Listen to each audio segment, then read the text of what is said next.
Hello and good afternoon. Kindly introduce yourself, please. My name is Bessie Ndovi. I work for civil society organization Nutrition Alliance based in Malawi. I am the nutrition project officer here. Nice to meet you and good to know you, Bessie. Basically, I'm conducting a series of interviews with Civil Society Alliance members for the learning route. Yes. We're just trying to gather some information just so that we'll be able to look at key areas that will help with this whole learning route process. The first area is identifying strong examples to share at the learning route. The second area is looking at the expectations the Civil Society Alliance has with regards to the learning route process. And then the final section will just look at communication, basically maintaining communication among CSAs after the learning route. So fingers crossed, here we go. And I'll start with the first section. Basically, when... Yes. You can hear me, yeah? The Civil Society... Yes, I can. Okay. The Civil Society Network basically conducted a survey in 2015.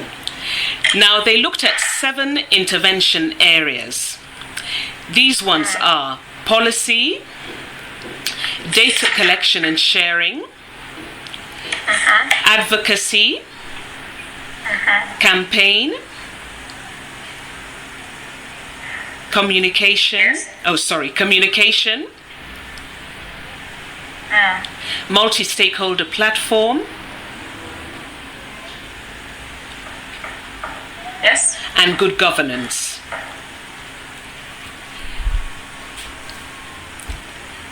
Seven of them. Yes, 7 of them.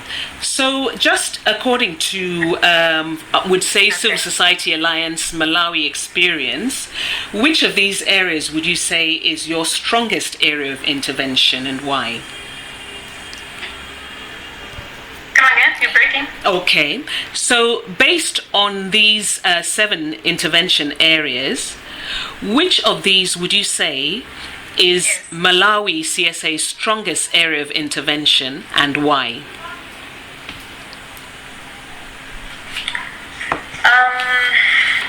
I would say our strongest area is on advocacy. You want 2, just 2. Oh, it could be 2, it could be 3, because I think usually you'd have like one that's your big one and then the next one is like your second strongest. So basically 2, your 2 best ones is okay. Okay, all right. So 2 best ones for us would be actually 3. We do advocacy. Strong on advocacy, we are also strong on policy, and we're also catching up on communication. Okay. So, why I'm choosing advocacy is because of our engagement with our nutrition champions. We have quite a number of nutrition champions in the country. These are specifically the members of parliament, the committee on nutrition, HIV and AIDS in parliament. We also have other members that don't belong to this committee in parliament, but they're also our nutrition champions. So we have done quite a number of things with these nutrition champions from the engagement with the Gracia Machel Trust when they came in country about this year and as well as last year. We have also done budget analysis and budget tracking with these nutrition champions. And the reason why we have chosen this is because we noted that during the 2016 and 2017 budget, there was at least an increase in the nutrition resource allocation from the government. So with this, to us, we have taken it to be one of our strongest area of intervention because we've seen the results. Of course, we can't single-handedly take the credit. We've been working with other stakeholders, both from government, specifically the Department of Nutrition, HIV and AIDS, as well as other stakeholders and our members in general.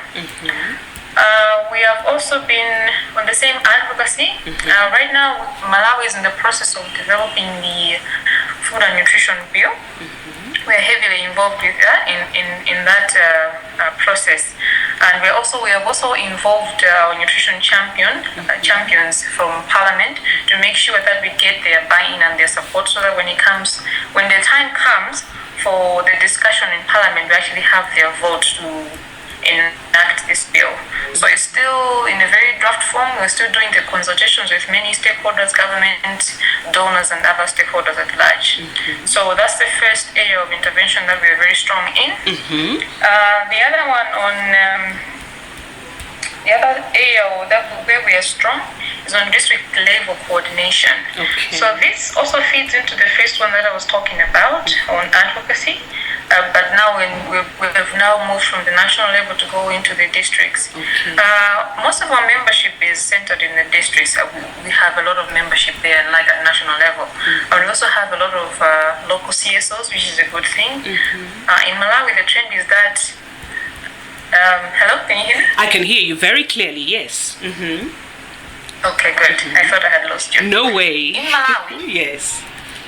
In Malawi, the trend is that the Malawi government tends to listen more to local CSOs and like international NGOs. So most of our members of CSONA are focused in the district level, and there are more local CSOs there. So we know that there is strength in voice. So we have done quite a number of activities at the district level. Recently sometime last year, we did the capacity analysis where we're trying to analyze the gaps at district level. So several gaps were identified there. So this year we drew up a roadmap in trying to address some of those challenges and gaps that were recorded from the capacity analysis that we did. So this year we have done one major activity to make sure that we begin to address those capacity gaps that were identified. So we have moved along all the districts where we're working in to reorient them on the terms of references, and now the plans are underway that we want to build their capacity on advocacy. We know that some of these organizations, some of our members are really good in advocacy, but we also realize that there are some that are not so good in advocacy. So we want to bring them together at one point to make sure that we are moving in the right direction, especially when we're conducting advocacy and communication on nutrition. So on the same communication, we do have what we call the Nutrition Global Day of Action, which is basically an event that CSONA organizes. CSONA and its members organizes once a year. We choose a district where we want to go to. So we do have all actors at all levels, from the national, from the district, as well as to community. The idea behind this is to communicate nutrition, especially targeting the community members, but also want to call to action several stakeholders that we work with, all those nutrition actors from government, policymakers, donors, CSOs, the business sector, all actors, so that we bring them together so that we can communicate our nutrition. So this year we had one in June. It was very well participated. We had massive turnout, especially from the communities. Because the previous years we didn't really have a lot of turnout from the communities, but this time around, I think because of the way we had done it, we did it a little differently from the other years. So we had all the stakeholders that we had invited and those that we had intended for them to attend to this Global Day of Action. So on communication and social mobilization, we are also very good. Okay. So I hope I've answered the two questions. Yes. I just also wanted just a bit more information on this Global Day of Action. What does it look like?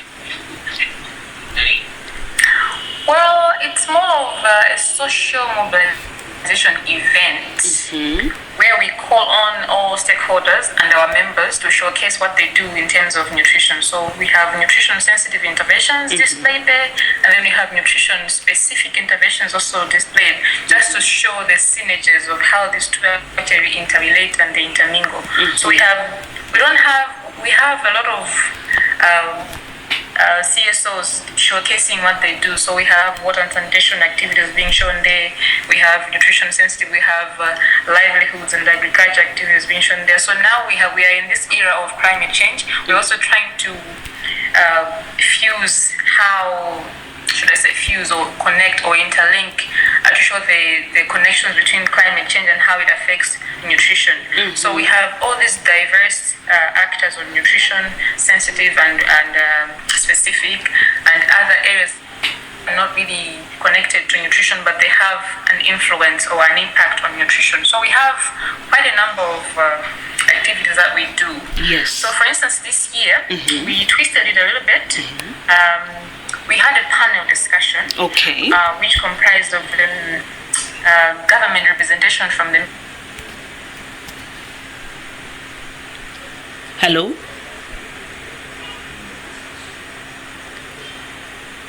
Hello, Bessie?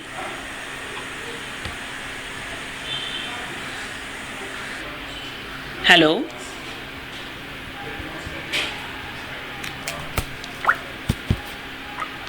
Hello? Yes. Can you hear me? Hello, Bessie? Hello? Can you hear me? Hello? I can now. I lost you for a moment. I know, even I lost Hello? you. Yes, I can hear you. Hello? Yes, now I can hear you. Okay, great. Okay, yes, continue. You were talking about a panel discussion with government stakeholders. Yes, we did hold a panel discussion right in the community where we wanted to have government decision makers and some influential people that actually make decisions. So we had representation from the Minister of Agriculture. We had representation from the parliamentary committee, who's a nutrition champion. We had representation from the Department of Nutrition, Yes. AIDS. We had a traditional authority, traditional leader on the panel. We also had a representation from the civil society.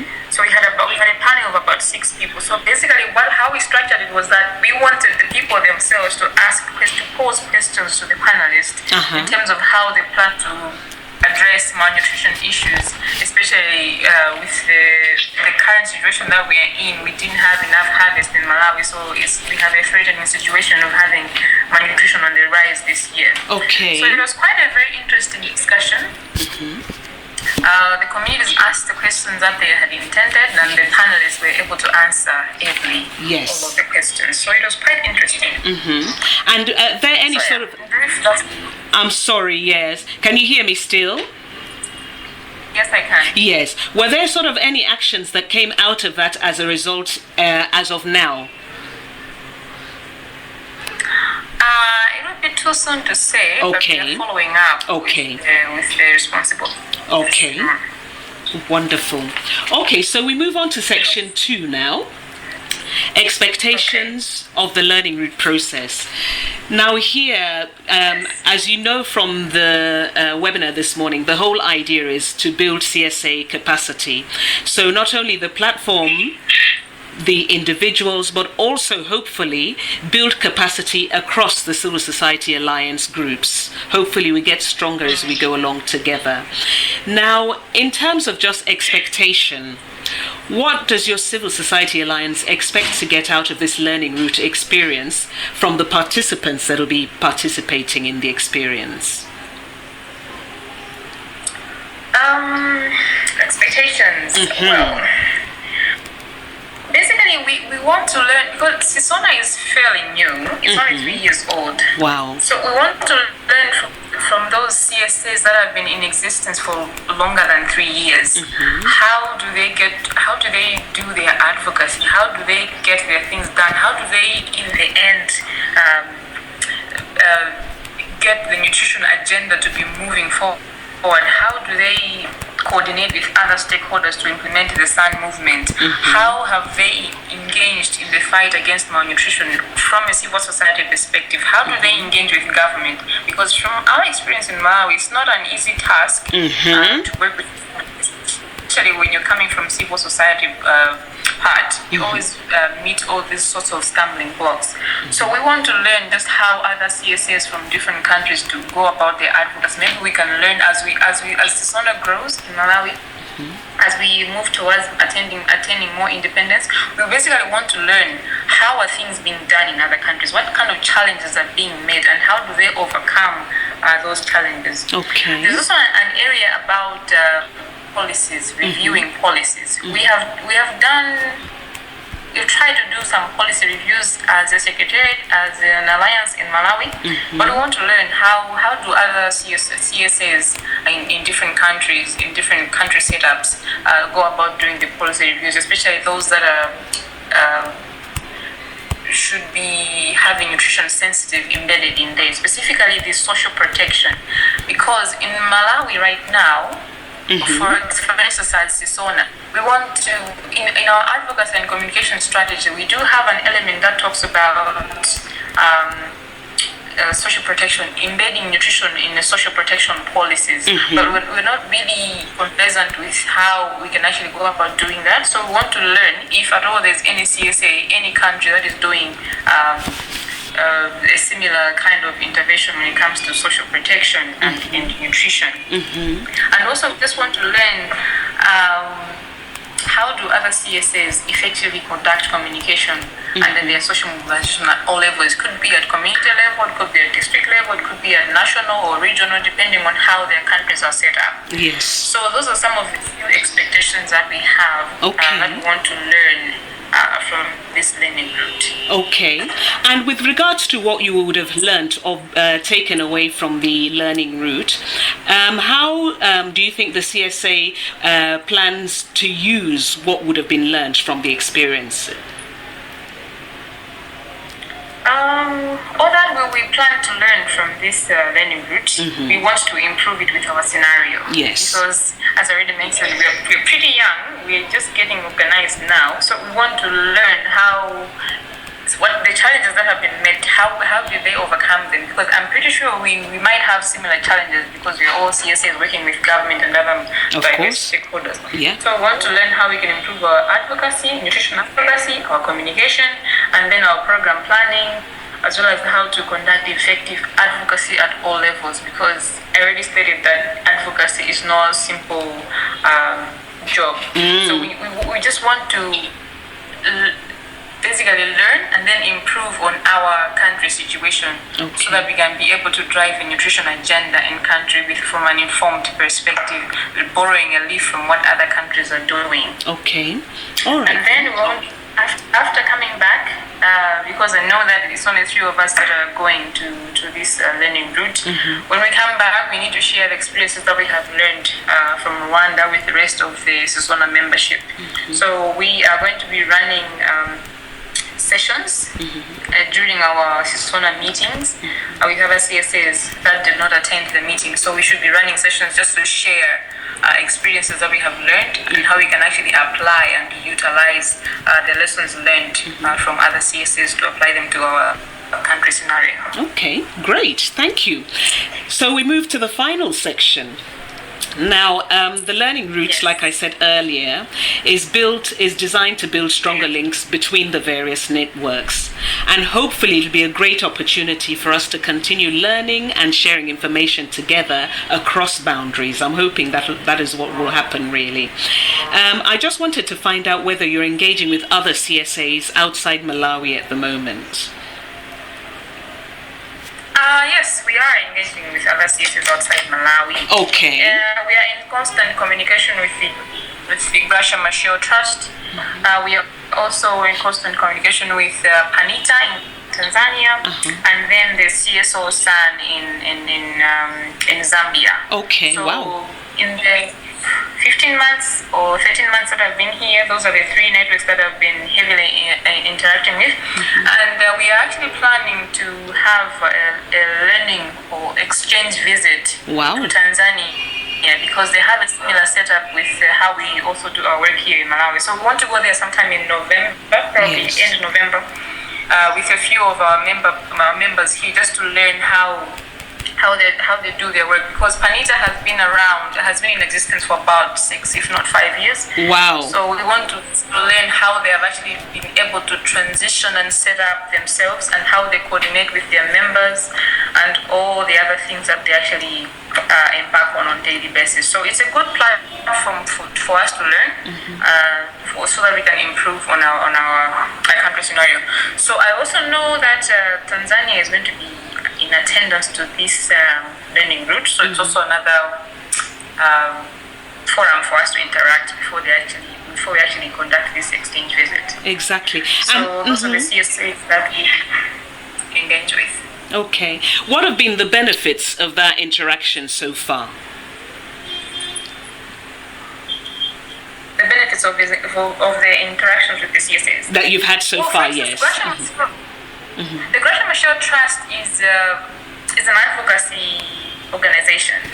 So it's focused on building and supporting CSAs that are implementing child rights, women's rights, nutrition, and all those things. So CSONA has benefited a lot because they have built our capacity in quite a diverse number of interventions.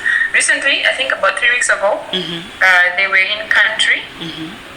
They ran a one-day session about advocacy and communication, and then we had a planning session whereby they're going to actually support us financially to develop some advocacy materials on 4 different interventions. So we had nutrition, we had early childhood development, we had ending child marriages, and one other area that I've said, it's not with me right now. Okay. So those are some of the benefits that we get by engaging with other CSAs. But also, we do learn a lot, like from Tanzania, to the point that we actually want to go there and learn more from what they do, see it on the ground. So that's another benefit that we get. We are learning from what other, should I say, hands-on learning from what other CSAs are doing on the international scene. Yes. So just to mention a few of the benefits, that's what we get from all those things. But also Gracia Machel Trust not only builds the capacity of the Secretariat, but it also builds the capacity of our members. Wow. Earlier on in our interview, I spoke about the Nutrition Champion. Yes. Last year, we had a session with the founder herself, Mrs. Gracia Machel. She came in the country and she had a meeting with the Nutrition Champion. So that was the first ever moment for us to have a first step towards building the Nutrition Champions. So I would say she was the champion of the champions. Wow. At the time. So she has built capacity of our stakeholders, of our partners, of our members, not only the Secretariat. So there are a lot of benefits that we get from interactions with other CSAs outside Malawi, but also within the country. You know what they say, there is strength in collective advocacy. If you speak as a network comprising of several different partners, you're more likely to be heard than when you speak as an independent organization. People tend to not pay attention to you, but when you speak with a collective voice, you actually achieve something. Yes. So also the membership within Malawi, it's a member-driven advocacy. So there's strength in numbers. So the benefits are too numerous to mention, if I may say. But I think we captured some good ones there. And Yes, we did. yes, exactly. So with regards to the participants, I think you'll be attending the learning route, right? Yes, I will. Yes. So if, for example, we all agree that communication will be a good thing amongst us CSAs, that it would be beneficial, what advice would you give us to help us establish like channels to communicate across borders, considering that even this interconnection now is sometimes a challenge? What sort of advice would you have for us? Well, communication is a very good thing. I mean, it's how we get information. Yes. It's how we deliver information. It's how we get to know about things. But at the same time, it's also tricky because you try as much as possible to communicate, but sometimes you don't get feedback, or the feedback is not so good. So it would be tricky to actually give you what we call it advice per se, but I would still suggest that maybe we find a way of building capacity of CSAs, of members to these CSAs on modern ways of sharing information. We do know that, yes, there are emails, people send and receive emails, some people respond instantly, some people don't, but then there are other more ways that have been introduced in recent years. We have now the blooming social media. We have Twitter, we have WhatsApp, we have Facebook, we have LinkedIn, we have all these things. Yes. So there are still some CSAs that are not really conversant with such ways of communication. And then there are others that think that maybe social media is not really for serious business, like work-related business. So it would be good maybe to run a session. I don't know how. Maybe we can do it like the way we did it in the morning on the webinar, or however way you can think of, but just to highlight on the importance of using a diverse channels of communication and not only sticking to one. Because sometimes when I'm out of office, I'll not access my emails. I'll be missing out on very urgent information. But I'll have my Twitter on, I'll have my Facebook on my phone.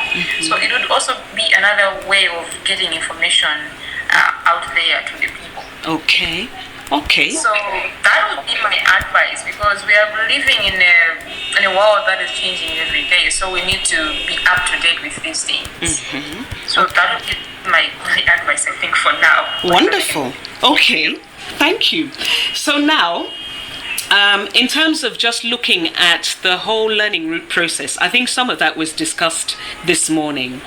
But to make the learning route experience more enjoyable and fulfilling, what sort of innovative ways can you think of to share your best practices?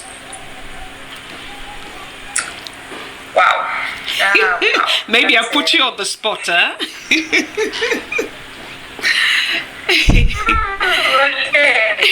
Innovative way to share our best practices. Yes. Tip of my finger, they'll tell you have a PowerPoint presentation, but then PowerPoint presentations are the order of the day. Yes. So I would suggest maybe have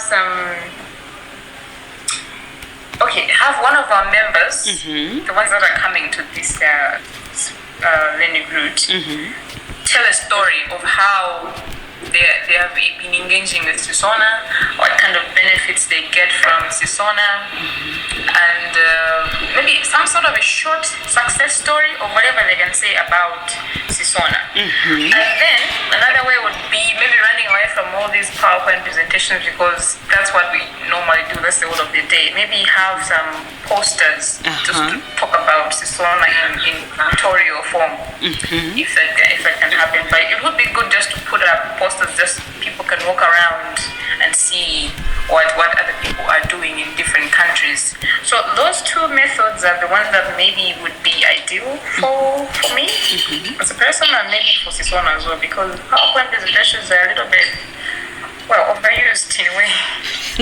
I think that they're basically, like you said, order of the day. That's pretty much what a lot of people think of when you think about workshops or conferences or meetings. So yeah, it's pretty standard really.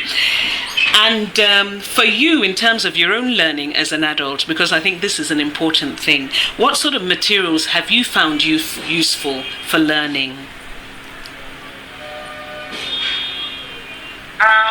For me, yes, it depends on the context of where I am. Yes. But in terms of my current professional work, bulletins, brochures, posters, some very short, maybe 1 minute, a few seconds videos, some very catchy audio. Those are the things that for me I found very useful in terms of learning and sharing, because as a person I don't like to read a lot of things. Like for instance, you give me a 50-page book for me to get something, I'll read it because I'm obliged to read it, but then I will not enjoy it. Maybe I won't even pay much attention to it. But something short, straight to the point, like the way bulletins are, the way brochures are, the way posters, infographics. Yes. Those ones, they are very catchy, they get your attention, but they deliver the message, and then you get on it. Okay. So these are, and then audios, and then videos, because at CSONA we have now produced about 2 videos, advocacy videos, calling government to action. So they're about 2 minutes or less. So such kind of things that they're just short, straight to the point, but they have the message that you want to deliver to. So these are the kinds of tools that I find very useful in learning as well as sharing knowledge. And recently at CSONA, we also produced a bulletin. It's an 8-pager, but of course it's not all words, it's also pictures. Yes. So just as an example, those are some of the things and the materials that I find useful in getting information, but I also find useful in relaying the same information that I want to get across. Wonderful. So in terms of sharing, they're also very useful. Brilliant. So yes, in terms of the interview, I think we've rounded up with regards to questions. Is there anything else you'd like to add?